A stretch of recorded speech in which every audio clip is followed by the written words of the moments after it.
But Detroit, on my last video, I told you guys have a star. A lot of people didn't like the comparison that I had with, Stanley Johnson. But man, Stanley Johnson and him share the same motor. He is exactly a prototypical wing that, he's young, and we know he's going to get better because he's going to put the work in, and he'll become a 3-and-D and maybe even better because watching, he looks like he loves to play, and that's big for me. I like guys that appear to enjoy it, and he has a better feel for the game than I thought because I didn't get to see him. Yes, that's thoroughly it. make plays and things like that. But I'm watching him, and he has a great feel for the game, and it's only going to get better. And I'm gonna tell you a great comparison because this kid that for New Orleans, Herb Jones from Alabama. That's how I can kind of see, because Herb Jones is a flat out lockdown wing defender. That was Shy BC2 and Lindsey Hunter giving their player comparisons for Ausar Thompson. Now, normally when a guy like Lindsey Hunter talks, former NBA player, defensive stud, you listen to what he says. But the problem with these player comps is nobody seems to have actually watched Ausar or Amin play, because OTE was not a respected post-high school basketball arena. So these comparisons, Stanley Johnson, who's barely on a team, Herb Jones, who's never averaged more than 9 points a game, are not good comparisons for a guy that could be a perennial all-star. Some guy even said something about Jaylen Brown, which is closer to what his caliber could be, but it's still not an exact comp. So, Coach, I know you're turning over right now at these comparisons.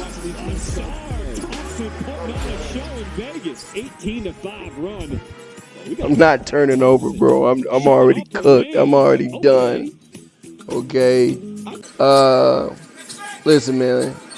Like you said, first of all, Lindsey Hunter, top 10 defensive point guard of all time. There's no question. If you don't know, then you don't know. Okay, NBA champion. I think he's got multiple championships, and that's because he played great defense, high basketball IQ, all of that. The Shy BC2 guy, my brother, we used the video. We'll have the links to both of the videos. I don't really know him, but he's got subscribers, so he's doing something right. But here's the thing, and it's like I really didn't need this to say what I'm getting ready to say, but it just kind of makes the point that more clear. Somebody in our comments asked, well, who are you to say that Wemby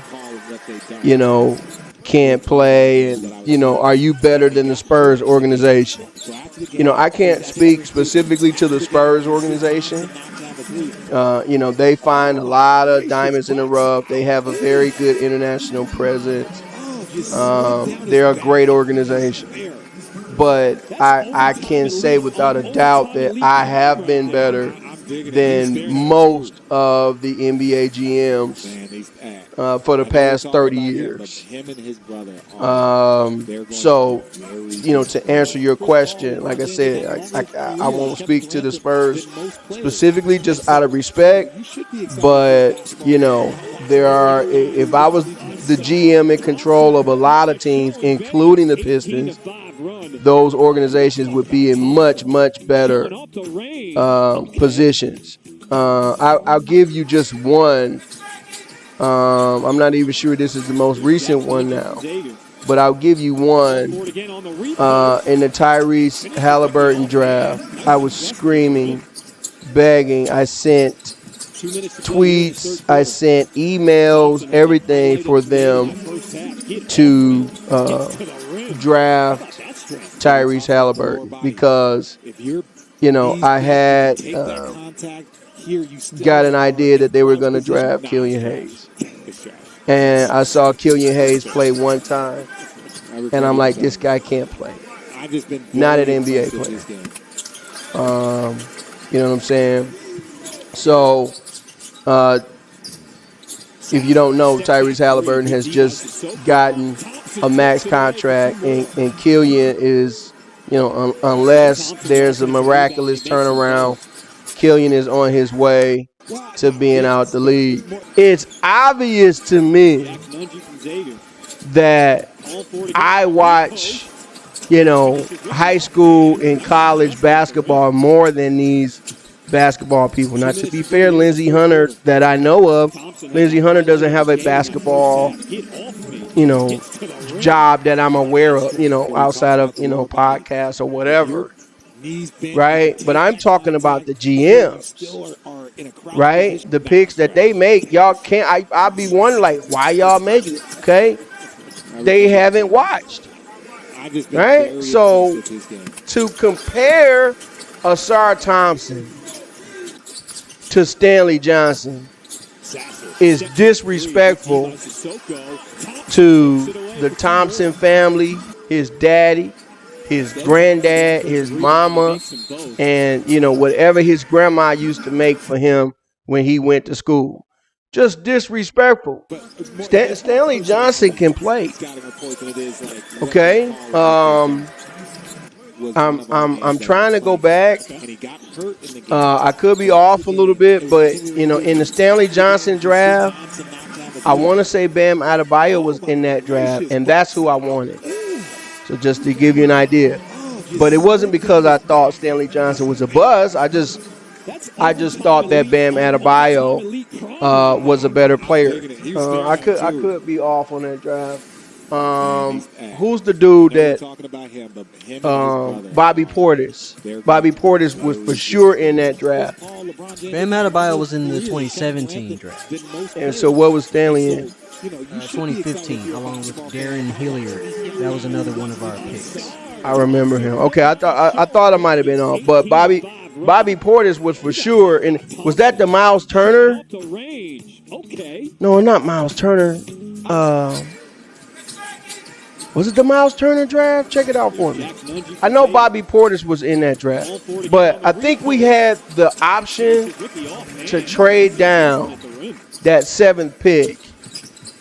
And we could have got the 11th and the 15th pick, I believe, that year. And one of my picks was going to be Bobby Portis. If that was the Miles Turner draft, I'm not sure about that. Then it would have been him. I might be off on it, but I know Bobby Portis was in that draft. Anyway, Stanley Johnson can play. He has a high basketball IQ. He's a great defender, all of that. The issue with Stanley Johnson is his length. He's got penguin arms. And so he wants to go to the hole, and a lot of times he does go to the hole and all that, but he couldn't finish over dudes because of his length, okay?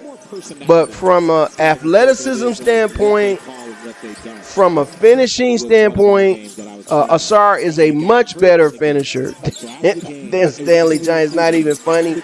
A much better athlete. He's much longer. He's a better playmaker. Stanley Johnson is a good player. Stanley Johnson can run an offense. He can. He'll get you 4 or 5 assists a game. Ausar can run your offense the whole game, and he'll end up with, 8 or 9 or 10 assists. He's a triple-double guy. Stanley Johnson is not. Okay? So that I don't know. Like, I'll get to that later. I don't know if it's because of the hair or something like that. People are saying that their games are nothing alike. Okay? Herb Jones is disrespectful. Herb Jones is not a playmaker. Herb Jones can't do what you just saw. Herb Jones is not hitting step-back threes. Right? Herb Jones is not making these kind of passes to get people open, full court play. That's not Herb Jones' game. Yes, he's a good defender. So this just tells me that a lot of Detroit people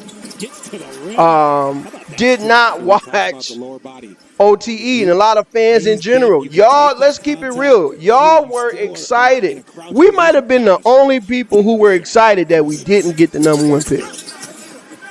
Yeah, because they definitely rigged the draft.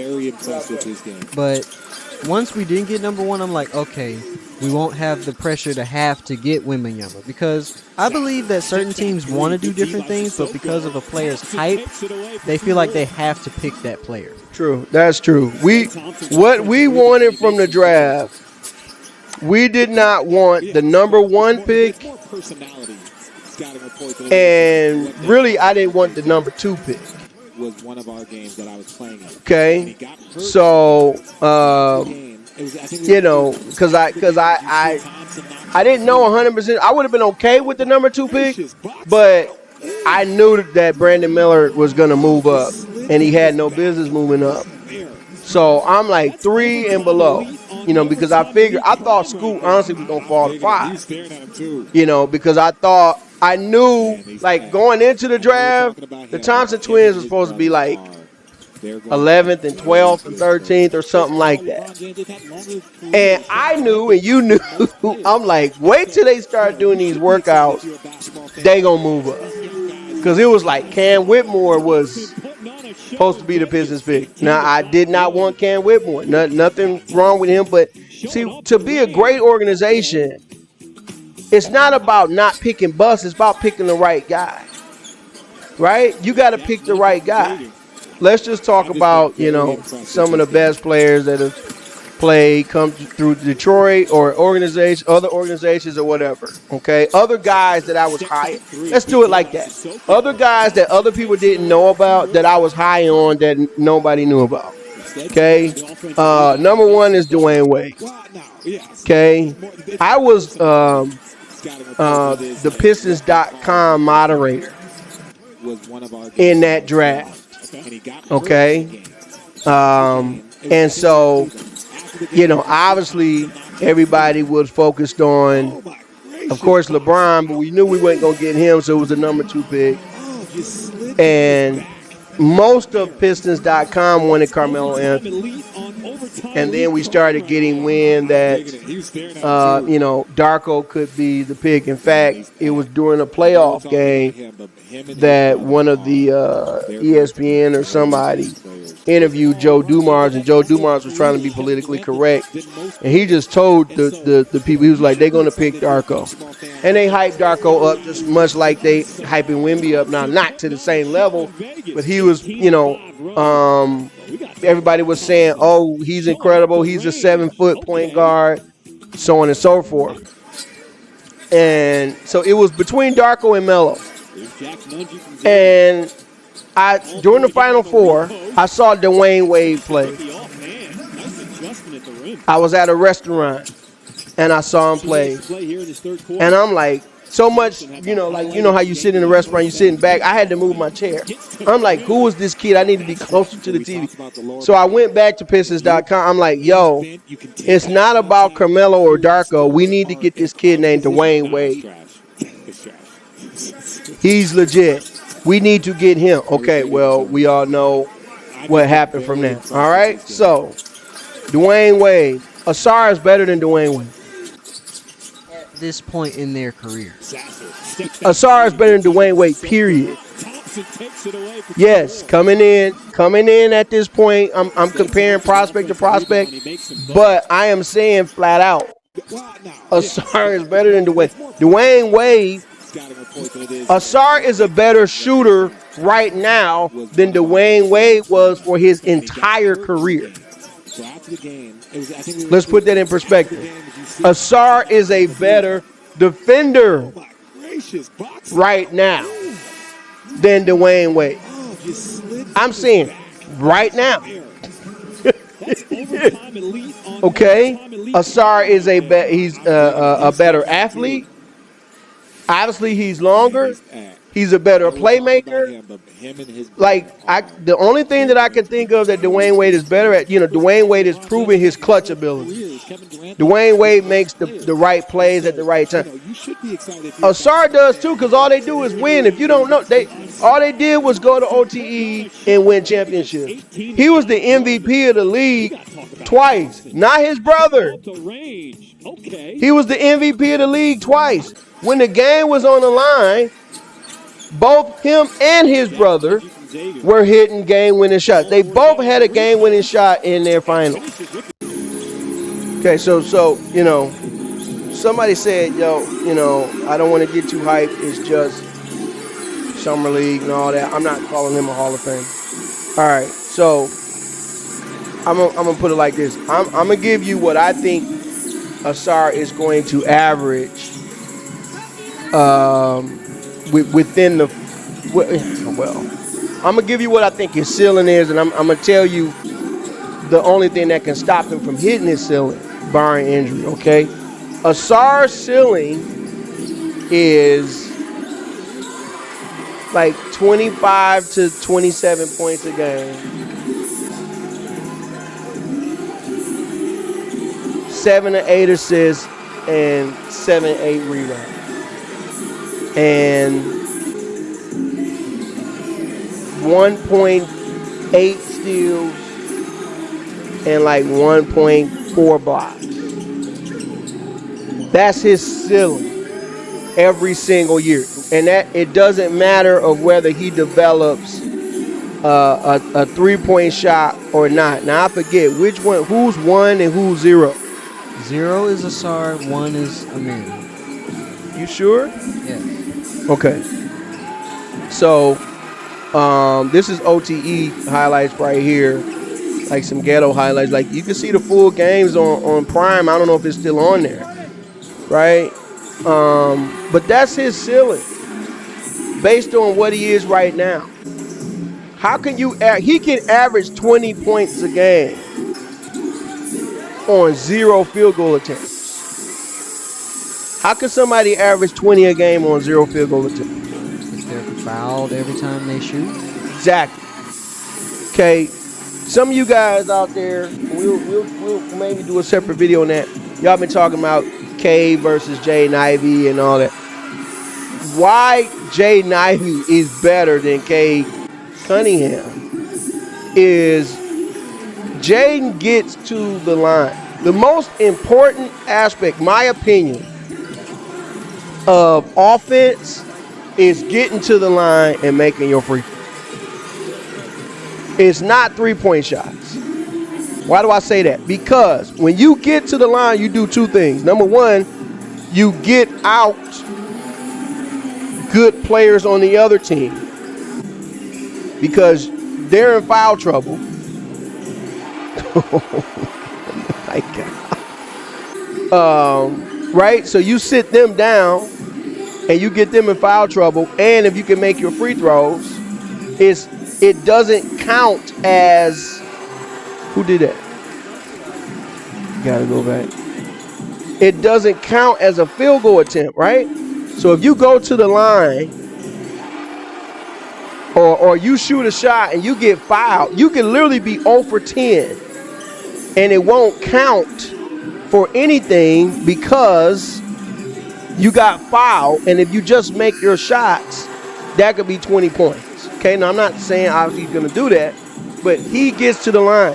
Jaden Ivey gets to the line, right? And that's how you really win in the playoffs and everything else. The reason why Luka scores, even though, I ain't going to talk about that in this video of how he gets his free throw, but the bottom line is he gets it. Doesn't always deserve him. He complains every play, but he gets it, right? Jokic gets fouled. The best, Giannis gets fouled. So that's how they're able to put up 30, 40 points a game. It's almost impossible to put up 30, 40 points a game when you're not getting to the line. But if you can get 16 to 20 free throws a game, I'm just saying, if it were possible, that's what MJ used to do. I talk about that all the time. Man, they gave MJ 20 points a game. after the Pistons left. So all you got to do is make a few baskets. Next thing you know, you got 30.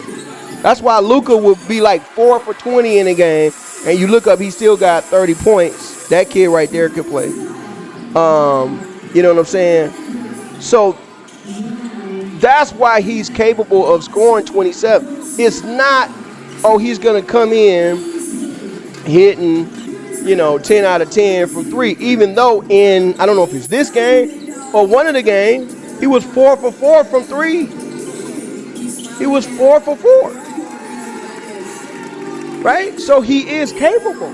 But a lot of Detroit people, all y'all care about is three-pointer. Man, there's so much more to the game than three-pointers. You know what I'm saying? So that's his ceiling. So if that's not a Hall of Famer, I don't know what is. That's literally LeBron's career stat line. You want to talk about 27, 8, and 8. That's literally what LeBron is averaging. So you're basically saying Ausar Thompson will be the new version of LeBron James. See, there's stats, and then there's dudes who transcend the game, right? LeBron transcends the game. I'm not saying Ausar has to prove that he can hit shots. You know what I'm saying? When the game is on the line, in the playoffs, pressure against him, like that's a whole nother level. But you can look it up right now. Obviously, Luka averages that. Dame Lillard averages that. Embiid averages that. That's why I wanted to ask you. Bradley Beal averaged more than that this year? One year he averaged 30-something. It might have been this year or last year, I don't know. Okay. Look it up what he averaged this year. I think he averaged like 32 this year or something. So, you know what I'm saying? 23 this year. Bradley Beal? Yeah, Luka averaged 32. Okay. So, again, my point is, what do they all have in common? None of those guys won a championship this year. Okay? So there's more to winning a championship than just averaging 27. I'm just trying to tell y'all, as he hits another 3, that's Ausar. I'm just trying to tell y'all that, he is capable of averaging 25, 27, a game. Here's the thing, though. Almost everybody that I mentioned, including LeBron, he's a better defender than LeBron. You agree or disagree with that? I think LeBron likes to get the highlight defensive plays. He could be the most suffocating defender of all time because of his athleticism, but he saves it for offense and for getting players involved and things like that. I don't know if I agree with that, but like the Thompson twins are better side to side than LeBron. They're more agile side to side than LeBron. They're faster than LeBron. Yeah, this version. Even you don't think Ausar and a man is faster than 18-year-old, 19-year-old LeBron? Wasn't prime LeBron his fastest? I'm just saying, any version of LeBron, you think LeBron beats either of these two kids in a race? I think they're equal. I think they're faster. In fact, I know they are. Now, vertical, that's a different conversation. Not really. They both jumped out the gym. I think LeBron got him. Prime LeBron, I think he got them beat by a few inches. But again, look at who we're talking about. We're of that ilk. We're not talking about Stanley freaking Johnson, bro. We're talking about. There go Big Nate. Big Nate can play in the NBA, baby. 1,000%, and he will. We're forgetting about Troy Parker. That's who I was thinking about. I think he going to Kentucky. You know what I'm saying? And there's a 7-footer on the yellow team with braids. He can play. I think he probably needs another year or two. But these kids can play if y'all seen OTE for the first time. But that's who we talking about, y'all. We're in the Dwyane Wade conversation, and you got a guy who loves Dwyane Wade, absolutely loved Dwyane Wade, telling you that, let's just be fair, at this point in their careers, Ausar is a better jump shooter than Dwyane Wade. He's a better defender than Dwyane Wade coming out of college. He's a better playmaker. So he does not have a comp. He doesn't have a comp. He is well, can't say 1 of 1 because he got a twin brother. So the twins are 2 of 2, you know, because their games are so similar. But Amin is a better passer than Ausar, and he's even better around the basket than Ausar, if you can believe that. Like Amin layup game, his layup package is insane. Let's watch this. Let's see what happened. There's Amin. This was a good finish. Now watch what happens. If this is the game, yes, 81-80. Watch what happened. Think my man about to get a bucket. Look at the change of direction. My goodness. Look at the change. My goodness. 82-81. Again, these dudes have pretty much never lost. Haven't lost in the playoffs for sure. 14-1. They about to lose. Except with my brother. With my brother. Cash Money. He can't shoot. Cash Money. This is to win the championship. This is who he is. He's a gamer. He's a gamer. Hello? There was defense there. They knew where the ball was going. They knew where the ball was going. Good block by Nate. My man can play. What's his name? Number 6. That's not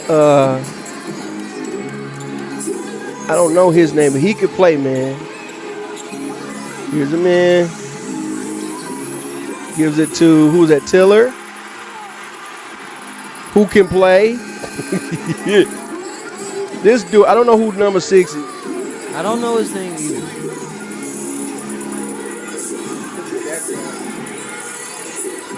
And they didn't have their exact names on the back of their jersey. They let them put whatever they want. That's true. Right, so it's 82-81. They think they've won. A man gets locked up. He makes the right decision. My man is there. Water. Little bit of rim. And then he almost made this. So, I mean, these kids can play, man. This is who we're getting, Pistons.